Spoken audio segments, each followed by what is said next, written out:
you know what I don't understand? What I do not understand is Audible. Allow me to explain the Audible breakdown for you as somebody that's used it for way too many years.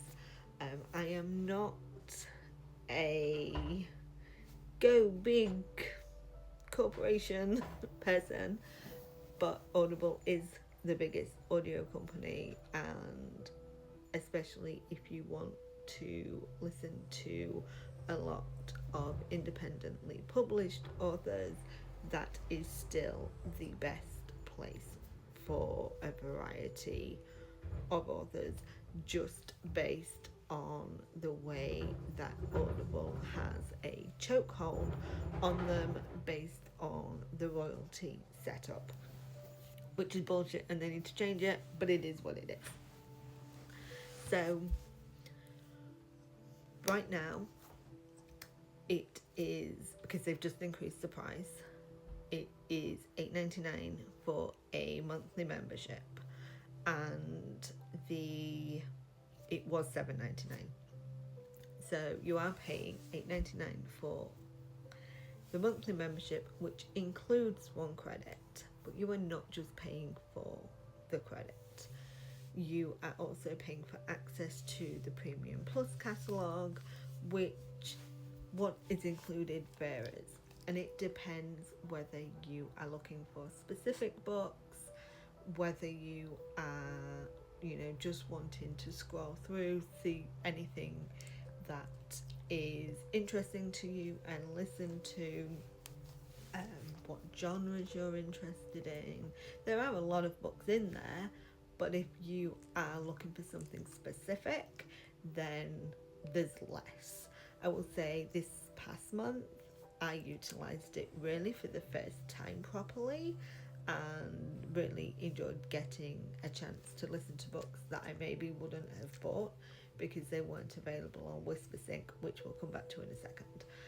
The good thing is they do tell you when they're about to leave as well, and they give you I think it's about 3 weeks notice that they're going to leave, so it gives you a chance to listen.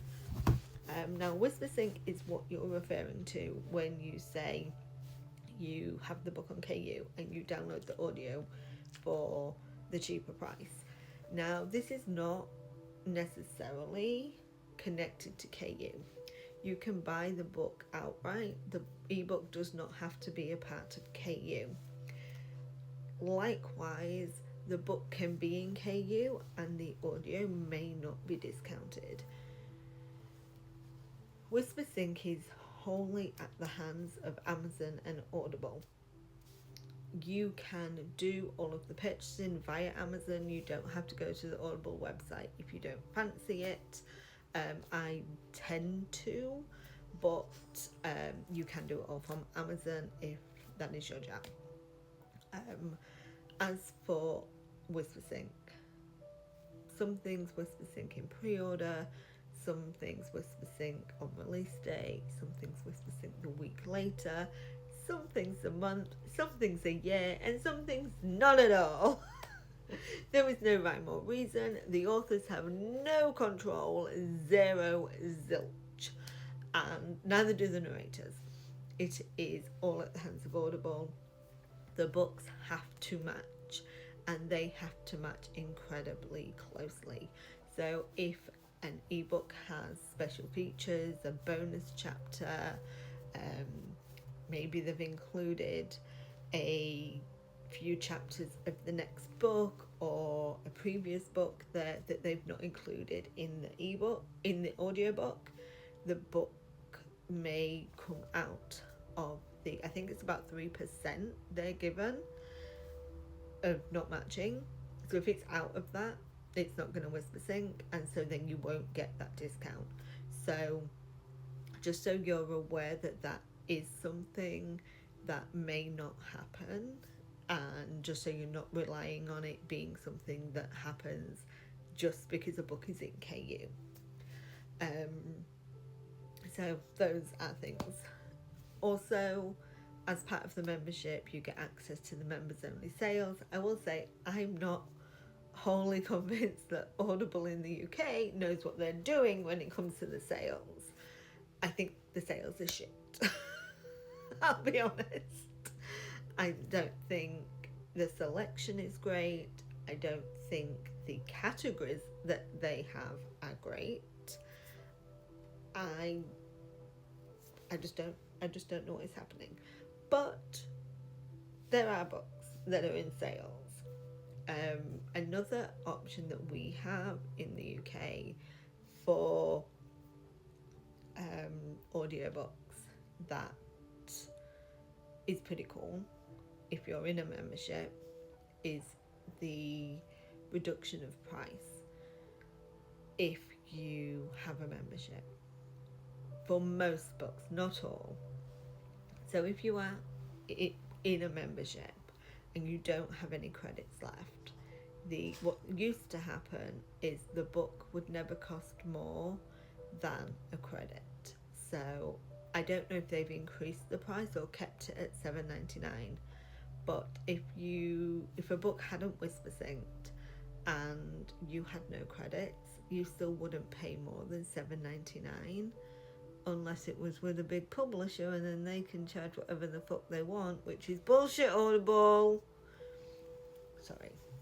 We don't like how they allow traditional publishers to set their own prices while independent publishers, authors, are not allowed to set their prices. But then also we don't like how KU authors aren't allowed to have their book listed anywhere else, yet traditional publishers are allowed to do that. But again, we get on a little bit of a rant with that. But audiobooks are expensive if you are paying for them outright, generally between 20 and 40 quid. And so having the option to buy a credit price at 8 quid was a great option. Whether they put it up to $8.99 now, I don't know, because I haven't had to do that since. I mean, obviously you can buy extra credits as well, which is cheaper, but it is a good option.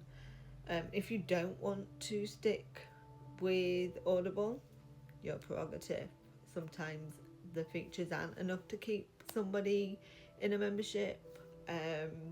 Memberships are entirely up to a person, and as I'm sure you know, you don't have to be in a membership to utilise having audiobooks. Kobo Plus operates on the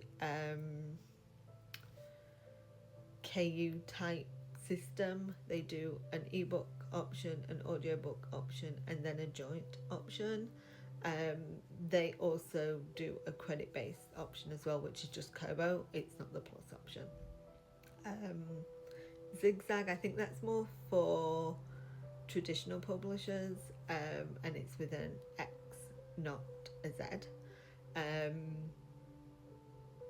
They don't do a credit based system, but they do cheaper pricing, and the more you buy, the cheaper the books become. They start at $7.99, I think, and go down to like $3.99. Libro FM do a credit based system. There's a $7.99, and you can select an independent bookstore to support with your purchases. There are some others. Library systems, I don't know about yours, but my library system is shite.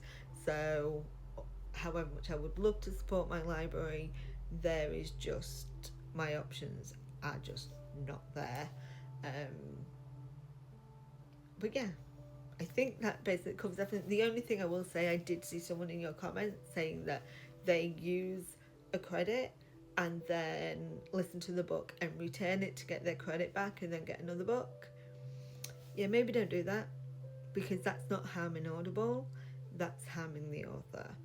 And if they are an independent author especially, that's really harming them, because Audible are not eating that cost.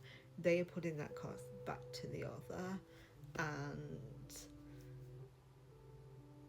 I mean, if you're cool with stealing from authors, I mean, I don't know what to say, but I am not cool with that. And